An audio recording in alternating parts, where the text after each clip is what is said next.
당신이 찾던 무서운 이야기 코비의 TV.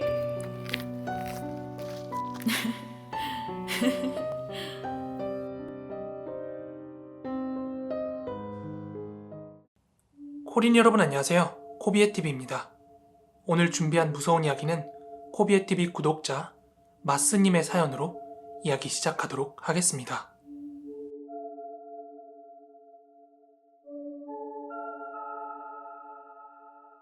오늘은 중학교 때부터 친하게 지낸 혜주라는 친구의 이야기를 해보도록 하겠습니다. 이 친구는 3살 아래인 남동생이 하나 있었는데요. 학교 문제로 두 남매만 대구에 있는 한 아파트에서 지내고 있었고, 그 부모님께선 시골 농장에서 일을 하시며 전원 생활을 하셨습니다. 부모님께선 주말이면 올라오셔서 아이들과 함께 시간을 보내고 다시 내려가곤 하셨지만, 보통 그렇게 어린 나이에 자취 아닌 자취를 하면서 집에 부모님이 없는 시간이 긴 아이들은 주변에 친구가 몰리는 게 보통이잖아요. 헌데 혜주 집에는 그렇게 왁자하게 친구들이 놀러오는 경우가 굉장히 드물었어요. 특히 저는 혜주랑 친했지만 주로 혜주를 저희 집에 데려와서 밥도 먹고 놀고 그러는 편이었지, 혜주 집에는 끼케야 갔던 적이 별로 없습니다. 어렸을 때였지만 그냥 왠지 몸이 거부하는 느낌이랄까요? 가게 되더라도 한두 시간 정도만 머물다가 다시 집으로 되돌아오곤 했습니다. 그러던 어느 날이었어요. 학교에 가자마자 혜주가 부모님께서 장롱을 하나 구해다 주셨다면서 저한테 자랑을 했어요. 마스야, 있잖아. 주말에 엄마 아빠가 농을 하나 들어주셨는데 이거 진짜 너무 이뻐. 마음에 쏙 들어. 좋겠다. 근데 장롱이면 무거울 텐데 두 분이서 옮기시느라 힘들었겠다. 이런 이야기들을 하면서 그 농이 너무나 쏙 마음에 든다며 기분 좋아하는 그 혜주의 모습을 보니까 저 역시도 기분이 좋더라고요. 당시에는요. 그러고 그 다음 날인가? 혜주네 집으로 저랑 혜주 그리고 다른 친구 셋이 놀러를 간 일이 있었는데, 혜주가 특이한 버릇이 하나 있어요. 그게 친구들을 집으로 불러놓고는 막상 집주인인 자기 자신은 단잠에 빠져버리는 그런 습관이 있었습니다. 그날도 조금 노닥이다가 침대에 누워있던 혜주는 어느새 잠이 들었고, 저는 혜주 컴퓨터로 게임을 하고 있었는데, 그러다가 다른 친구는 혜주도 잠을 자고 있고 이제 심심해지니까 그만 집으로 돌아가겠다고 하는 거예요. 그렇게 그 친구가 집으로 돌아가고도 저는 약 30분 정도를 컴퓨터를 더 하다가 한 5시가 다 되어가서 컴퓨터를 끄고 혜주를 흔들어 깨우면서 이야기했어요. 야, 쭈! 벌써 5시야. 나도 이제 집에 갈게. 문은 안에서 잠글 테니까 그냥 계속 자, 알았지?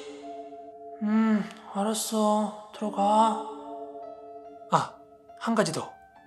혜주는 잠을 자는 중이더라도 옆에서 누가 말을 걸면 묻는 족족 다 대답을 해줬습니다. 하지만 깨고 나선 무슨 이야기를 했는지 그 기억은 하나도 하지 못하고요. 하여튼 대답하는 걸 듣고 현관문 손잡이를 안에서 잠궈두고 저도 집으로 돌아갔습니다. 그리고 그 다음날 학교에서 절 보자마자 정색을 하더니 제 손을 잡아 끌고 교실 밖으로 나온 혜주가 말했어요. 있잖아, 너 어제 몇 시에 갔어? 한 5시쯤 갔는데? 여진이는 나보다 더 일찍 갔고. 근데 왜? 혹시 너 컴퓨터 하다가 켜두고 갔어? 아니?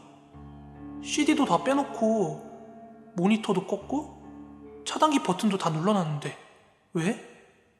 아, 그렇지.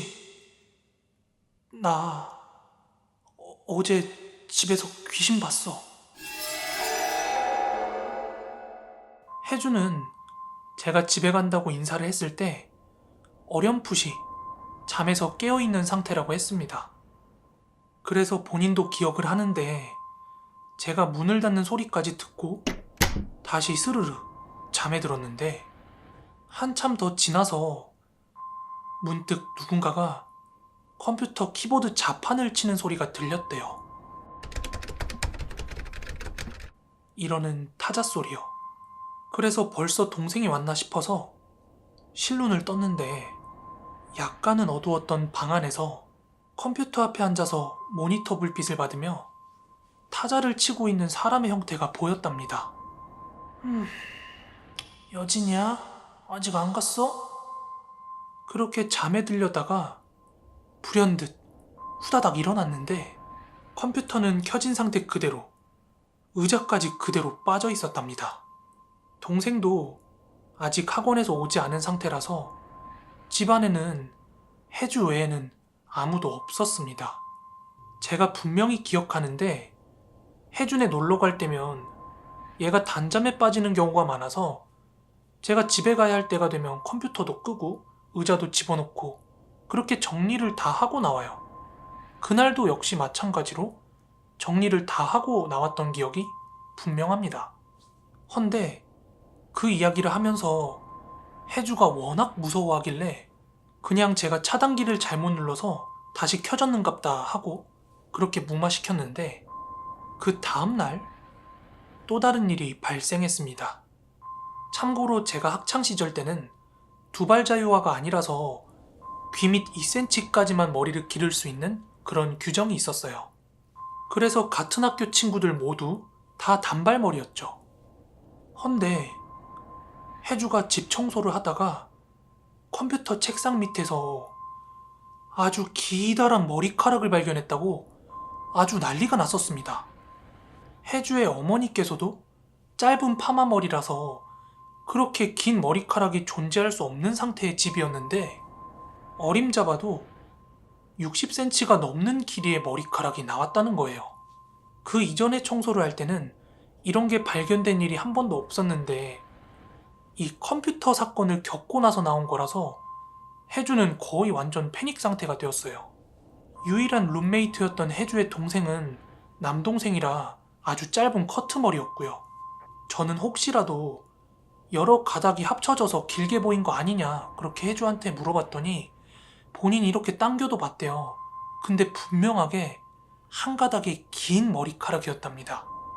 그 일이 있고 나서 동생이 기르던 햄스터 5마리가 동시에 죽는 일도 있었는데, 그 죽어있는 모습이 너무 기괴해가지고 또 한 번 놀란 일이 있었고요.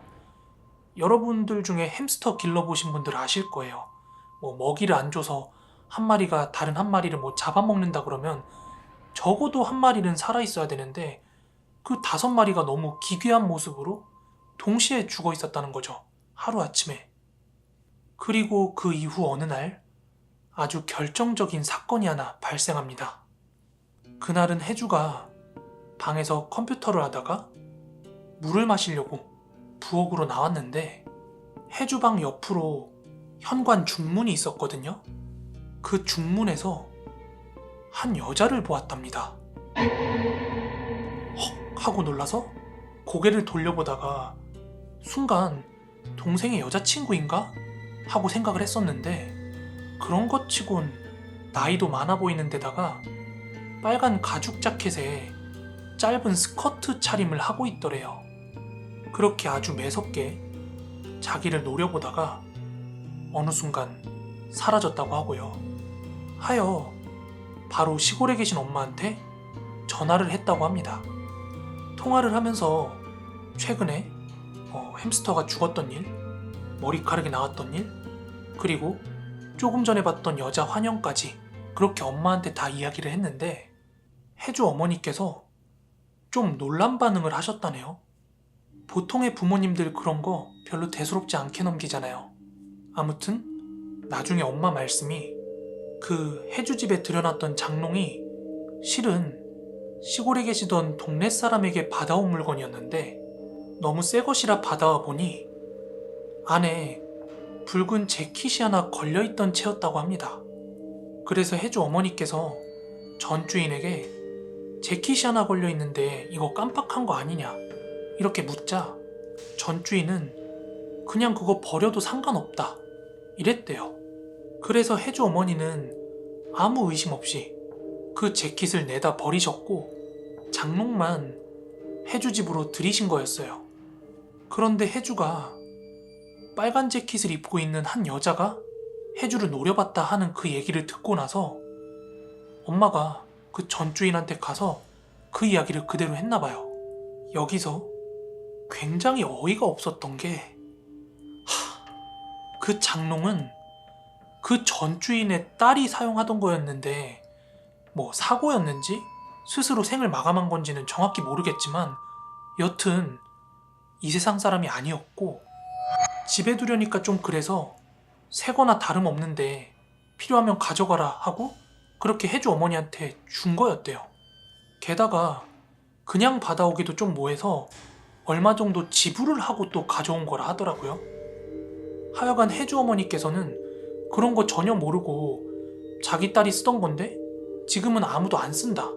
그래서 필요하면 가져가라고 하니까 그래서 받아오신 거라고 하셨는데 그런 사정을 알았으면 받아왔겠냐면서 그 전 주인이랑 대판 싸우셨다고 했어요. 결국 그 장롱은 시골로 다시 보내졌고 한동안 혜준의 집에는 어머니께서 지어오신 부적이 붙어 있기도 했습니다. 이 일로 인해서 중고 물품, 특히 나무로 된 가구 같은 것들은 특히 조심해야겠다 그런 생각을 하게 되는 계기가 되었습니다. 네, 오늘 준비한 무서운 이야기는 여기까지고요. 모두 이렇게 하품이 나오실 텐데 월요일 하루 화이팅 하시고 가시기 전에 좋아요, 구독하기 한 번씩만 부탁드리겠습니다. 그럼 저는 내일 더 무서운 이야기로 찾아오도록 하겠습니다. 그럼 코린 여러분들 모두 좋은 밤, 좋은 아침 되세요. 감사합니다. 바보야.